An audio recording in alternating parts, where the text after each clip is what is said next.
Hello students, again I welcome you to my channel Magical Chemistry. Last time we have discussed about the Rutherford's model. Rutherford का जो model था almost acceptable था that time, but उसमें भी कुछ limitations आई। तो सबसे पहले उसमें क्या प्रॉब्लम थी रदरफोर्ड मॉडल में कि ये पता चला कि कितने भी एलिमेंट्स हैं, है ना, almost all of the elements give line spectra. तो ये स्पेक्ट्रा क्या होता है ये तो उस टाइम में ऐसा कुछ खास पता नहीं था। स्पेक्ट्रा जो है वो प्रॉपर्टी है वेव्स की। तो रदरफोर्ड मॉडल से पहले ये बिलीव था कि जो एटम है वो और उसके जो सब एटॉमिक पार्टिकल्स हैं उनका नेचर कैसा है, पार्टिकल नेचर। आफ्टर दैट ये धीरे धीरे फाइंड आउट हुआ कि पार्टिकल नेचर नहीं है, उसके अंदर वेव नेचर है। ठीक है, तो वेव नेचर के बारे में सबसे पहले जो स्टडी की थी वो जेम्स क्लार्क मैक्सवेल ने किया था। ओके, तो James Clerk Maxwell did his work on the electromagnetic radiation. What he explained that when electrical charged any particle, okay, there must be charge on that particle, means if electron are there, negatively charged particles है ना, तो electrically charged particles when moves under acceleration means their velocity must be variable, then electrical and magnetic fields are produced. ठीक है, जब उस पर आप electrical field लगाते हो तो अपने आप ही उसके अंदर इलेक्ट्रिकल और मैग्नेटिक फील्ड जो है ऑटोमेटिक प्रोड्यूस होता है, और वो फील्ड जो है वो वेव की फॉर्म में होता है, transmitted in the form of waves, and these waves are named as electromagnetic waves और electromagnetic radiations. You can watch here, this is the electromagnetic radiation. Okay, electromagnetic radiations में क्या है, इसमें जैसे नेम इंडिकेट कर रहा है इलेक्ट्रिक वेव्स भी है और मैग्नेटिक वेव्स भी है. ठीक है, ये आपको परपेंडिकुलर दिख रही है. देखो ये वेव जो है ब्लू कलर से जो दिख रही है, एक ये वेव है, एक इसके परपेंडिकुलर ये कलरफुल वेव जो है ना, तो ये इलेक्ट्रिक फील्ड है उस वेव का, और जो ब्लू वाला है वो magnetic field. This is the magnetic field and another one is the electric field. तो ये दोनों फील्ड जो हैं वो एक दूसरे के परपेंडिकुलर हैं. और प्रोपगेशन, ये जो एरो दिख रहा है मीन्स यहाँ से यहाँ जो ये प्रोपगेट हो रही है, आगे बढ़ रही है, तो इसके प्रोपगेशन के फील्ड के भी दोनों क्या है, परपेंडिकुलर है. तो that is the electromagnetic wave. What is written here, the energy is emitted from any source continuously in the form of radiations and is called the radiant energy. What is the meaning of this? As I told you कि when we heat any object, means if I am heating the iron rod, then there is the irradiations, उसमें से radiations निकलते हैं ना. Similarly यदि हमने कोई bulb लिया या कोई ट्यूब लाइट ली, उसको जब आप इलेक्ट्रिकल एनर्जी से जोड़ते हो तो उसमें से क्या होता है, उसमें से लाइट एनर्जी निकल रही है. तो वो जो कंटिन्यूसली जो एनर्जी रेडिएशंस जो निकल रहे हैं, ठीक है, उसमें से ये मैक्सवेल ने बताया कि कंटिन्यूसली उनमें से रेडिएशंस एमिट होते हैं, और उन रेडिएशंस को हम क्या बोलते हैं, radiant energy. Second property of waves, the waves, जो भी वेव्स हैं, these waves do not require any medium for propagation. Means जैसे हम कोई भी साउंड वेव्स होती है उनको प्रोपगेट करने के लिए मीडियम की ज़रूरत होती है. उनको यदि आप वैक्यूम में प्रोपगेट करना चाहते हो, वैक्यूम में हमें आवाज़ जो है वो सुनाई नहीं देती है किसी भी चीज़ की. इसका मतलब क्या हुआ, उसको कुछ ना कुछ मीडियम की रिक्वायरमेंट है. और ये जो इलेक्ट्रोमैग्नेटिक वेव्स होती है इनको प्रोपगेट करने के लिए किसी भी मीडियम की रिक्वायरमेंट नहीं होती है. Another property of electromagnetic waves that is explained by Maxwell is the radiations consist of electric and magnetic field oscillating perpendicular to each other and both perpendicular to the direction of the propagation of the radiations. क्या कि जो radiations होते हैं वो electric field और magnetic field, उसमें दोनों field होते हैं और दोनों एक दूसरे के परपेंडिकुलर जो है रहते हैं, और डायरेक्शन ऑफ प्रोपगेशन के भी परपेंडिकुलर होते हैं. यू कैन वॉच हेयर, ये जो दोनों इलेक्ट्रोमैग्नेटिक रेडिएशंस है, एक इलेक्ट्रिक फील्ड हो गया और दूसरा मैग्नेटिक फील्ड हो गया, एक दूसरे के परपेंडिकुलर है, ये प्रोपगेट हो रही हैं इस डायरेक्शन में, है ना, फॉरवर्ड डायरेक्शन में ये जा रही है, तो एक दूसरे के भी परपेंडिकुलर हैं ये दोनों वेव्स, और जो पाथ है प्रोपगेशन का इस तरह से उसके भी परपेंडिकुलर है। तो this is the characteristic of electromagnetic wave. Another property is the radiations, which radiation? Electromagnetic radiations possess wave character and travel with the velocity of light. उनका नेचर कैसा है? वेव नेचर है इलेक्ट्रोमैग्नेटिक रेडिएशंस का, और उनकी velocity जो है वो लाइट की वेलोसिटी के इक्वल होती है। तो velocity of light you know that is nearly 3 × 10⁸ metre per second. तो वही जो है इसकी भी स्पीड होती है, वो इसकी भी वेलोसिटी होती है।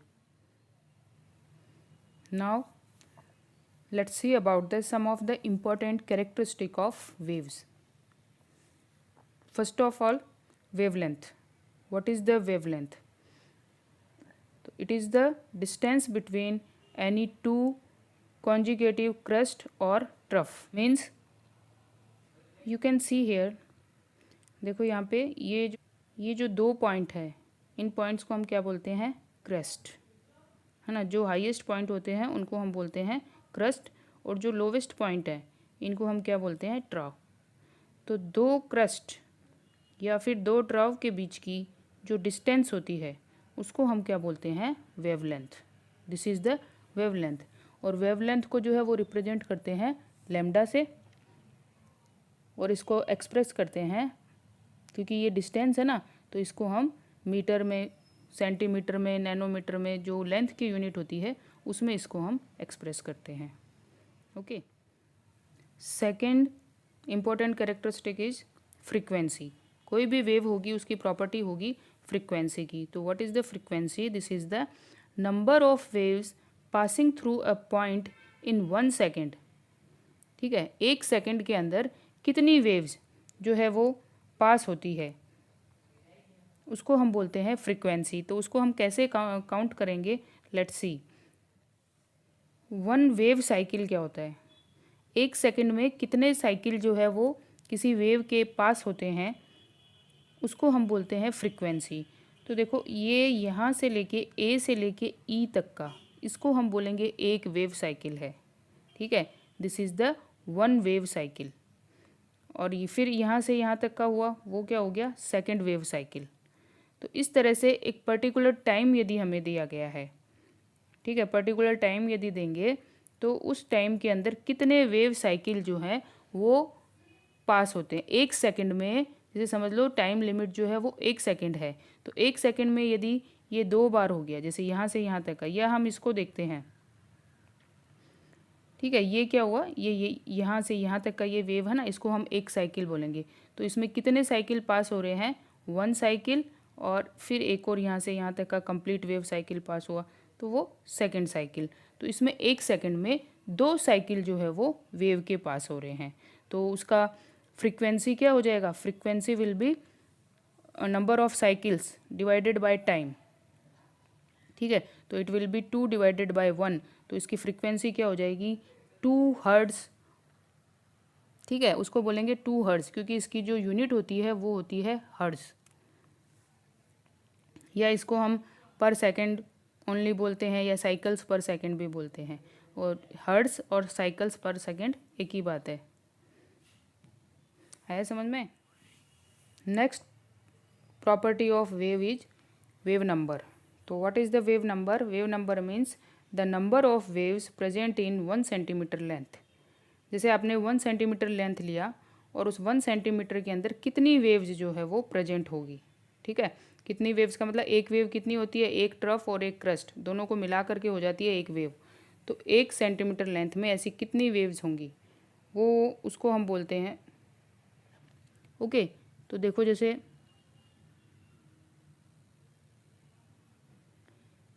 ये 1 सेंटीमीटर लेंथ हमने मान लिया, है ना, है तो ज़्यादा ही 1 सेंटीमीटर से, लेकिन हाइपोथेटिकल चलो मान लिया।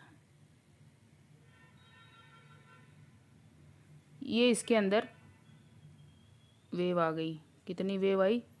यहाँ से यहाँ तक की जो वेव होगी ना, एक वेव होगी।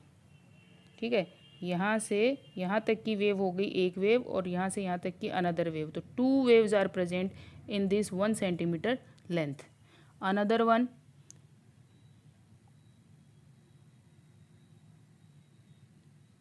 सी नाउ, अभी इसमें कितनी वेव्स है, इसके अंदर 1 2 3, तो वही 1 सेंटीमीटर लेंथ में हमने कितनी वेव्स डाली है, 3 वेव्स। तो ये हो गया वेव नंबर। 1 सेंटीमीटर लेंथ में कितनी वेव्स आती है, तो इस वेव का वेव नंबर कितना है, 2, और इस वेव का वेव नंबर कितना है, 3। तो this is the wave number. समझ में आया? वेव नंबर, इसको न्यू बार से रिप्रेजेंट करते हैं, new bar, like this, and that is, ये जो वेव नंबर है, अब आपको पता है ये वेव लेंथ के क्या होगा, इन्वर्सली प्रोपोर्शनल होगा ना। जैसे पहले वाला आपने लिया, ये इसके अंदर वेव लेंथ ज़्यादा है, वेव लेंथ ज़्यादा है तो वेव नंबर कितना आएगा, कम आएगा, 2 ही आ रहा है वेव नंबर। और दूसरी वाली में क्या आ रहा है, वेव लेंथ जो है वो छोटा ले लिया हमने, तो वेव नंबर क्या हो गया, ज़्यादा।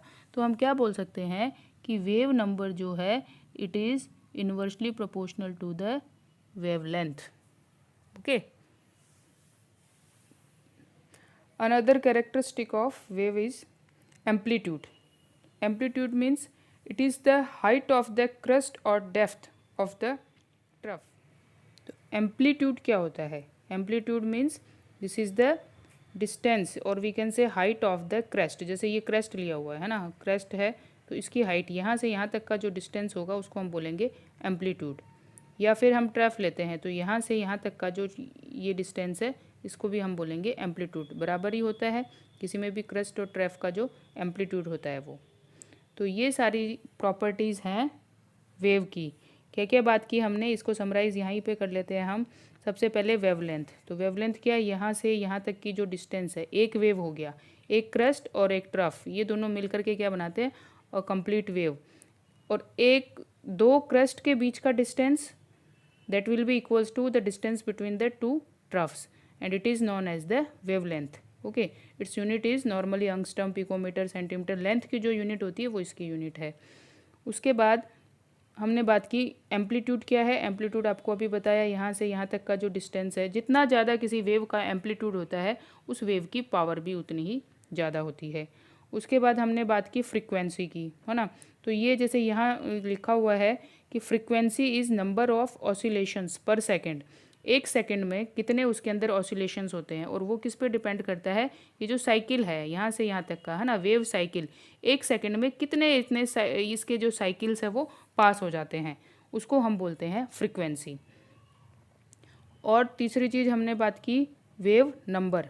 तो 1 सेंटीमीटर लेंथ है, जैसे 1 सेंटीमीटर लेंथ के अंदर कितनी वेव्स पास होती हैं उसको हम बोलते हैं वेव नंबर।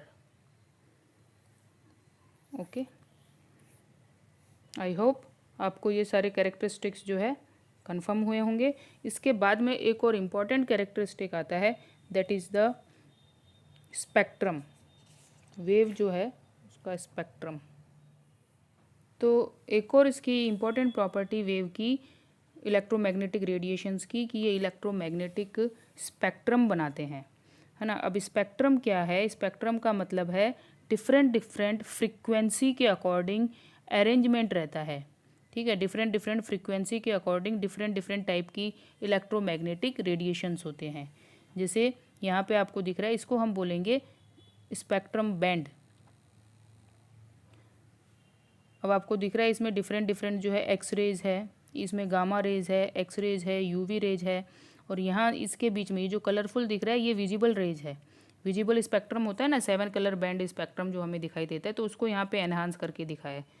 ये विजिबल रेंज का स्पेक्ट्रम है। इसमें 7 कलर्स होते हैं ना, violet, blue, green, yellow, orange, red और इंडिगो भी। तो ये 7 कलर्स का बैंड जो है इसके अंदर विजिबल रेंज में होता है।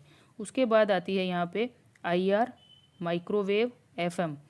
माइक्रोवेव आप जानते हो, है ना, हीट प्रोड्यूसिंग में आजकल माइक्रोवेव जो खाना बनता है, माइक्रोवेव कुकर वगैरह में हीट, इनमें क्या होता है, माइक्रोवेव रेडिएशंस को काम में लेते हैं, तो वैसे तो हार्मफुल ही है ना वो। FM radio waves, AM। तो ये इनकी फ्रीक्वेंसी के अकॉर्डिंग इनका अरेंजमेंट है। और इधर ये जो लिखा हुआ है लॉन्ग रेडियो वेव्स, तो जैसे जैसे इनकी इधर से इधर आप जाओगे ऊपर वाली स्केल में जो है वो इनकी फ्रीक्वेंसी दिखाई है। यहाँ 10⁻24 हर्ट्ज से लेकर के ये 10⁻6 तक, यानी कि जैसे जैसे आप इधर की ओर जाते हो इनकी फ्रीक्वेंसी जो है वो बढ़ती जाती है। तो सबसे हाईली फ्रीक्वेंसी वाला कौन सा रेंज हो गया, that is the gamma rays. और लीस्ट वाला कौन सा हो गया, लॉन्ग रेडियो वेव्स। जैसे जैसे फ्रिक्वेंसी बढ़ती जाती है उसके अंदर उसकी वेवलेंथ जो है वो उसके इन्वर्सली प्रोपोर्शनल होती है, वेवलेंथ कम होती जाएगी। जिसकी जितनी ज़्यादा फ्रीक्वेंसी होगी उसकी वेवलेंथ जो है वो उतनी ही कम होगी। तो नीचे जो आपको ये स्केल दिखाई दे रहा है ये वेवलेंथ स्केल है, ठीक है। यहाँ पे विजिबल रेंज में अब आप देखो, विजिबल रेंज में आपको दिखेगा कि सबसे ज़्यादा फ्रीक्वेंसी वाला कलर कौन सा होता है, that is the violet colour. और सबसे लीस्ट फ्रीक्वेंसी वाला कलर कौन सा है, रेड कलर, ठीक है। वेवलेंथ के अकॉर्डिंग देखेंगे तो रेड कलर का जो वेवलेंथ होगा वो सबसे ज़्यादा होगा और वॉयलेट कलर का जो वेवलेंथ होगा वो सबसे कम होगा। तो this is about the electromagnetic spectrum, है ना। इलेक्ट्रोमैग्नेटिक स्पेक्ट्रम में कौन कौन सी वेव्स जो आ रही हैं, तो there are radio waves, microwaves, infrared जिसको हम बोलते हैं IR radiations, visible light, ultraviolet radiation, X rays and gamma rays, जो आपको यहाँ पे दिखाई दे रही है ऊपर। तो this is the spectrum, okay. तो आज हमने क्या डिस्कस किया, दैट इज़ इलेक्ट्रोमैग्नेटिक रेडिएशंस, उनकी सारी properties, electromagnetic wave theory that was given by Maxwell. तो ये सारी चीज़ें इस वीडियो में मैंने आपके लिए रखी। आई होप आपको समझ में आया होगा।